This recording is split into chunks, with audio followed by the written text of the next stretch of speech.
সবাই হাই করে দেখতো।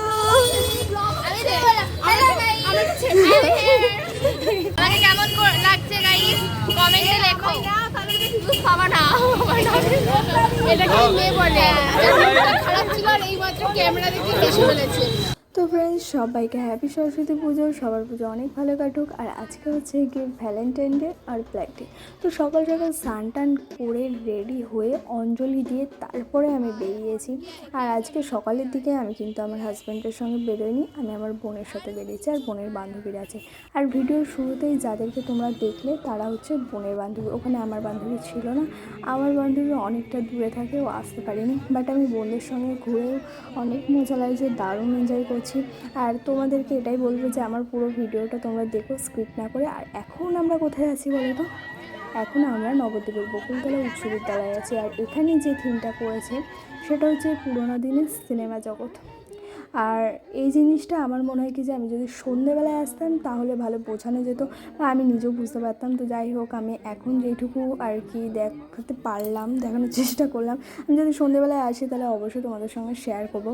বাট চলো ভিতরের দিকে, এই দেখো ঠাকুরটা দারুণ সুন্দর লাগছে। কিন্তু এখানে আমি বেশিক্ষণ দাঁড়াইনি, আমি কয়েকটা ছবি তুলে আমি বাইরের দিকে চলে এসেছি। যেহেতু একটুখানি হেঁটেছি আর স্কুলের মাঠে এত গরম লাগছিলো, যেহেতু প্রচণ্ড রোদ্দুরের তাপ লাগছিলো, তো আর ভালো লাগছিলো না। মনে হচ্ছিলো একটা ছাওয়া জায়গায় গিয়ে দাঁড়িয়ে থাকি বা বসে থাকি।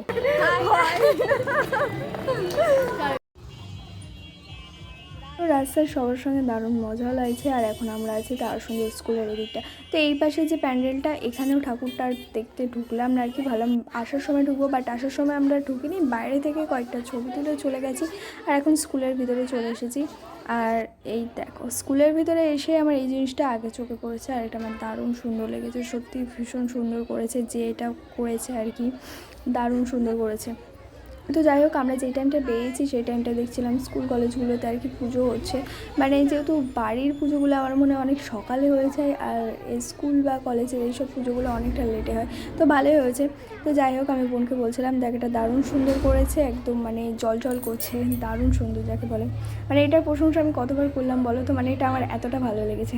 তো যাই হোক, আমরা ওখানে বেশিক্ষণ আর দাঁড়াইনি, আমরা কয়েকটা ছবি অন্তত তুলেছি আর কি। তো তারপরে আমরা বিদ্যাসাগর কলেজের এদিকে এসেছি। আর এইদিকে মানে গেটের সামনে এত জ্যাম হয়ে গেছে, আমি তো ভাবছি মানে কী হলো, আসলে টোটোগুলো ঢুকে এত জ্যাম হয়ে গেছে। তো যাই হোক, আমরা ভিতরের দিকে সাইড করে ঢুকে গেছি। আর এই দেখো, কলেজে একটা আয়না লাগানো আছে। তো বোন বললো চল আয়নায় একটুখানি মুখ দেখে আসি। আনলাম চ তাহলে আয়নায় গিয়ে একটু মুখ দেখে। আর আমি কলেজে যখনই আসি তখনই একবার আয়নায় গিয়ে মুখটা দেখে নিয়েছি। আর ফোনে যতই ক্যামেরা থাকুক বোঝা যায় না, আয়না দেখলে একটা মানে মনে শান্তি যেটা আসে আর কি। তো যাই হোক, আমরা এই দিকটা থেকে আবার যেখানে মানে কলেজে যে প্যান্ডেলটা যেখানে করেছে সেই দিকটাতেই যাচ্ছি। তো চলো। আর এই দেখো চলেও এসেছি।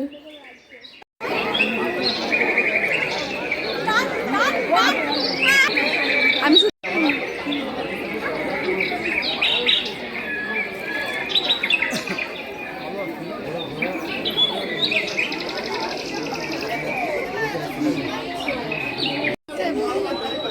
हाय गाइस, हम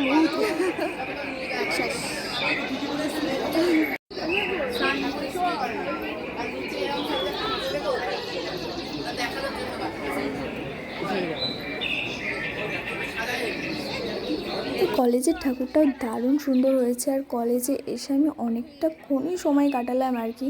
তো এখন আমরা আর এখানটায় বেশিক্ষণ দাঁড়াবো না, কয়েকটা ছবি তুলে নিয়েছি আর ভিডিও বানিয়ে নিয়েছি। এখন আমরা হিন্দি স্কুলের দিকে যাবো। আমি মানে এই বছর আমি ফার্স্ট টাইম কাপলটা একটু বেশি দেখছি। তার মানে কি দাঁড়াচ্ছে যে সবাই আর কি মিঙ্গেল আর আমরা এই কয়জনে সিঙ্গেল। না না,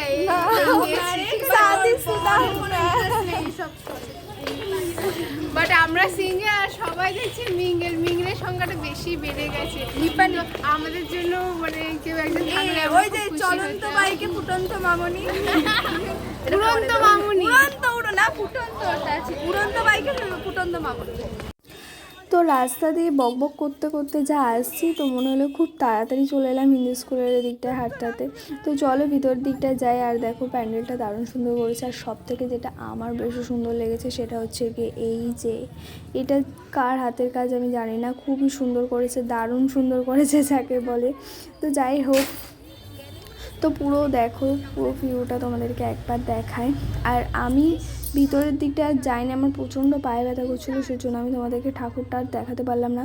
আর এদেরকে দেখো কাকে নিয়ে এত কথা বলছে আমি তো বুঝতেই পারছি না, পরে বোঝার চেষ্টা করছিলাম যে কে কে। তো যাই হোক, অনেকক্ষণ ধরে বকবক করলাম আর অনেকক্ষণ ধরে ঘুরলাম। এবার তো একটু খিদে পেয়ে গেছে। আমি বাড়ি থেকে খেয়েই বেরিয়েছিলাম, তবুও আমার হজম হয়ে গেছে আর কি। তো ওদেরকে সবাইকে বললাম ফুচকা খাওয়ার জন্য, বাট ওরা খেলো না, বললো না ফুচকা খাবো না, বাড়ি গিয়ে খাবো। তো বললাম ঠিক আছে, তো আমি আর বোনই খেলাম। আর তারপর আমরা বাড়ি ফিরছিলাম, তো এদিকে দেখলাম পেয়ারা মাখা, আর বৃষ্টি বললো পেয়ারা মাখা খাবো, আর আমারও মনে হচ্ছিলো একটু খাই। আর একে দেখ। তো যাই হোক, এখান থেকে পেয়ারা মাখা নিলাম, আর কাকু পেয়ারা মাখাটা দারুণ সুন্দর মেখেছে। কিন্তু হ্যাঁ, পেয়ারাগুলো আরেকটু যদি ছোটো করে কাটতো, মানে খুব বড় হা করে খেতে হচ্ছিলো। আর পেয়ারা মাখা খেতে খেতেই আমরা বাড়ির দিকে রওনা দিয়ে দিয়েছি। আমরাও প্রচণ্ড ক্লান্ত হয়ে গেছি, আর দেখো সূর্যদেবও ক্লান্ত হয়ে গেছে। তো এই ব্লগটা আমি এখানে এন্ড করতে চাই। তো টাটা সবাইকে, তোমাদের সঙ্গে দেখা হচ্ছে আবার নেক্সট ব্লগে।